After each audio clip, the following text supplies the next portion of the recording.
Alors la prostate, elle peut avoir plusieurs pathologies. D'abord l'hypertrophie bénigne, qui en général se traduit par des symptômes urinaires. L'infection, c'est-à-dire la prostatite, qui se traduit plutôt par un syndrome infectieux avec de la fièvre. Et puis le cancer de la prostate, qui en règle générale, à sa phase initiale, ne donne aucun symptôme, d'où peut-être l'intérêt de proposer un dépistage. Alors il n'y a pas de réel consensus sur le dépistage, mais la discussion du diagnostic précoce, on va dire, du cancer de la prostate est évoquée à partir de 45-50 ans avec le médecin généraliste. Et il repose sur un examen de la prostate par le toucher rectal et puis une prise de sang pour doser une substance qui s'appelle le PSA, qui est susceptible d'augmenter lorsque le patient développe un cancer de la prostate.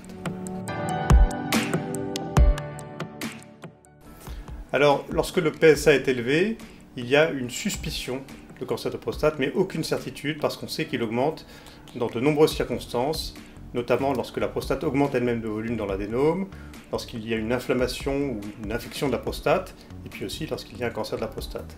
C'est difficile de faire la part des choses, donc c'est le moment où il faut adresser le patient à l'urologue, qui réexaminera la prostate du patient, et s'il y a vraiment suspicion, il sera susceptible de demander une IRM de la prostate, qui est vraiment l'examen de première intention aujourd'hui dans cette situation.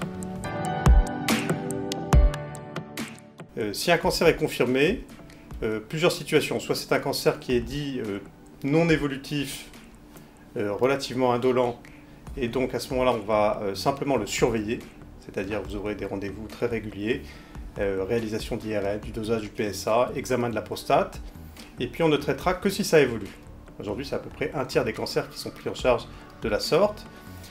A l'inverse, si c'est un cancer jugé évolutif ou agressif, on va proposer un traitement. Le traitement dépendra de chaque situation, mais également du choix du patient, de son âge, de ses comorbidités, sachant qu'en gros, il y a la chirurgie où on enlève la prostate en totalité, il y a la radiothérapie, et puis éventuellement les ultrasons, le traitement hormonal dans les formes avancées.